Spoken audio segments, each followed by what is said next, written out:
Fala galerinha, tudo bem com vocês? Aqui quem vos fala é o professor Max e hoje eu tô aqui para falar sobre diversidade da população brasileira, os aspectos gerais do processo de formação da cultura e da identidade do povo brasileiro. Bom, vamos começar destacando que a população brasileira é uma população bastante miscigenada e diversificada. O que isso quer dizer? Ela é formada a partir da miscigenação, da mistura de diversos povos e diversas etnias. Isso ocorreu devido à mistura de diversos grupos humanos que ocorreu no Brasil. Os povos indígenas, nativos, os povos africanos, os europeus, os povos asiáticos e diversos outros imigrantes que formaram a população brasileira, mas principalmente os povos nativos, os povos africanos e os portugueses e europeus que formaram a identidade da população brasileira, a partir dessa miscigenação que a gente foi formado. Seguindo aqui, agora vamos falar um pouco dos povos nativos, os povos indígenas. Eles são os povos originários aqui da região do Brasil e do continente americano, que viviam aqui no continente desde muitos milhares de anos antes da chegada dos colonizadores portugueses e espanhóis. Com a chegada dos colonizadores europeus, esses povos foram dizimados, tiveram suas terras devastadas, exploradas, perderam bastante sua cultura, seus costumes, sua religião para esse novo domínio, para a conquista desse novo império, que é um império colonial. Bom, eles perderam suas terras, porque os portugueses queriam explorar a terra com atividades agrícolas, com pecuária, com mineração. Eles perderam sua cultura porque de início eles foram bastante escravizados e a sua cultura não era aceita em território brasileiro. Eles tiveram que abdicar de sua cultura e tiveram que se converter de forma forçada ao cristianismo, ao catolicismo. E com isso eles perderam seus principais costumes, suas religiões, etc. Hoje, atualmente, segundo o censo do IBGE de 2010, existem 305 povos indígenas que somam 896.917 pessoas. Antes da chegada do europeu, só em território brasileiro haviam 5 milhões de nativos. Hoje, 896 mil. Isso corresponde a apenas 17% que restou de povos indígenas. Destes 896.917, 324.834 vivem em cidades e os outros restantes 572.083 residem em áreas rurais, o que corresponde aproximadamente, segundo o censo do IBGE, a 0,47% da população total do país.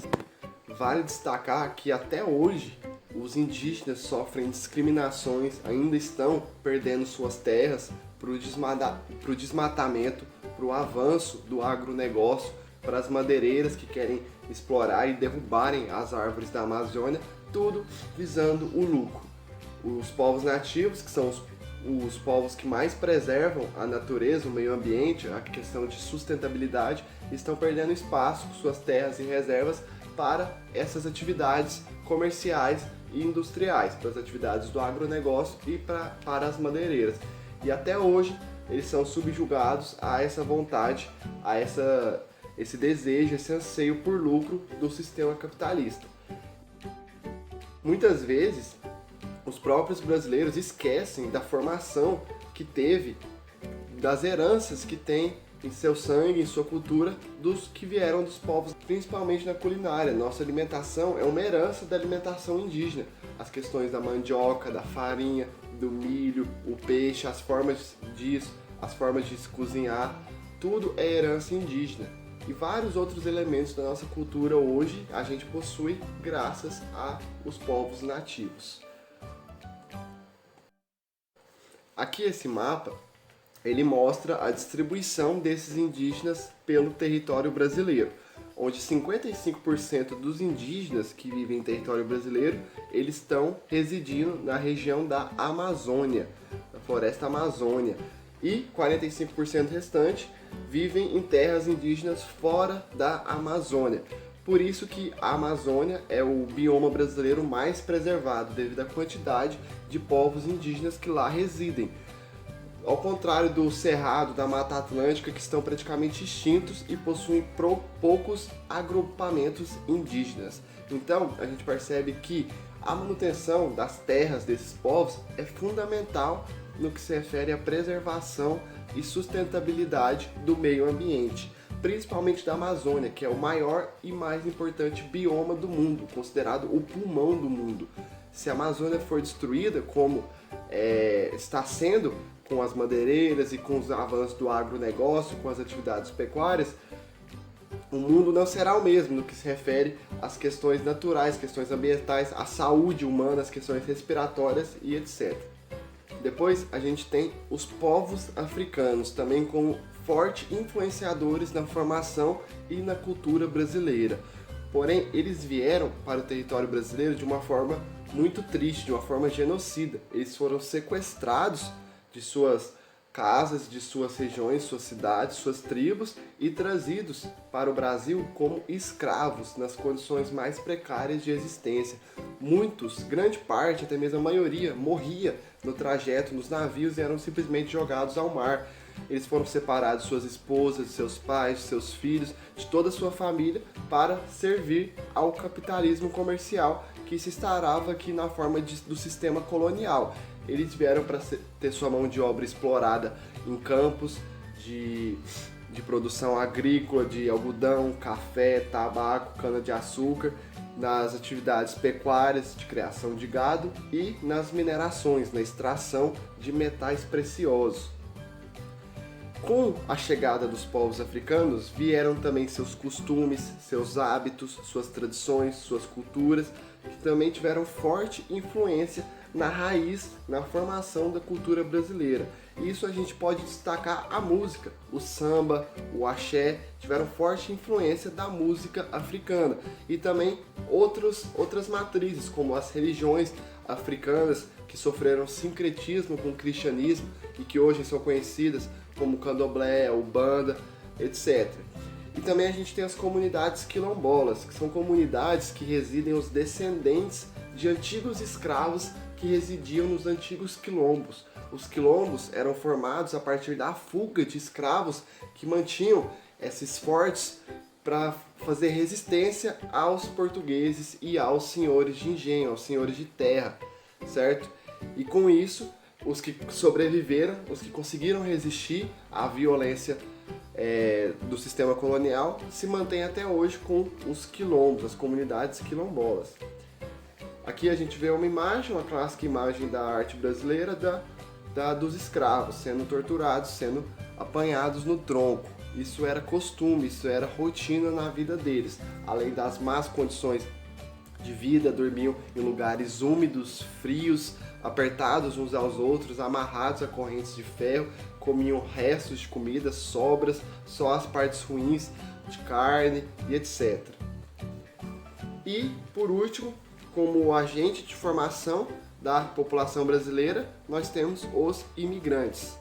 Os imigrantes são os povos de outras nações, de outras origens que vieram para o Brasil. Com isso a gente se destaca os portugueses, que vieram para colonizar, os espanhóis, os italianos, que vieram em maior número, talvez o maior número de imigrantes estrangeiros hoje que possuem no Brasil são os italianos. Também temos os alemães, os franceses, os japoneses, os turcos e etc. Vieram para o Brasil com os movimentos migratórios em massa, com a migração externa, que é a migração de um país para o outro. Nós também tivemos aqui no Brasil, dentro do Brasil, a migração interna, que é a migração dentro do próprio país, de cidade para cidade, de estado para estado, de região para região e etc. Os principais motivos, as principais motivações para a migração de povos europeus e asiáticos para o Brasil foram motivações econômicas, como, por exemplo, melhores condições de vida, busca por trabalho. Também foram motivações políticas, como guerras, questões diplomáticas que vieram fugidos de guerras étnicas, da Segunda Guerra Mundial. Muitos judeus vieram para o Brasil ao longo e após a Segunda Guerra Mundial. E também motivações religiosas, perseguições religiosas em países com outras dominações religiosas, com outras crenças que não a desses povos, certo? Aqui a gente vê um gráfico, uma tabela do IBGE que mostra o número de a chegada dos imigrantes aqui ao Brasil, de 1884 a 1933. Analisando esse gráfico, a gente percebe a quantidade de italianos que chegaram ao Brasil nesse período. Talvez foram os maiores, que tiveram maior destaque de chegada de europeus, foram os italianos e os espanhóis. Também a chegada de portugueses constante, que sempre aumenta, e aqui também destaca a crescente de chegada de sírios e turcos a partir de 1890 até 1930. Cresceu bastante e ainda cresce. Aqui em Anápolis a gente percebe a forte influência turca que tem, principalmente no centro, nas questões comerciais. Existem muitos turcos, sírios, libaneses vivendo aqui em Anápolis. E também agora muitos chineses chegando a cada dia. Muitos comércios no centro são de origem chinesa, são de domínio chinês. Bom, então é isso, pessoal. Isso aqui é uma introdução sobre essas questões de imigração. Espero que tenham gostado. Bons estudos e até a próxima. Tchau, tchau.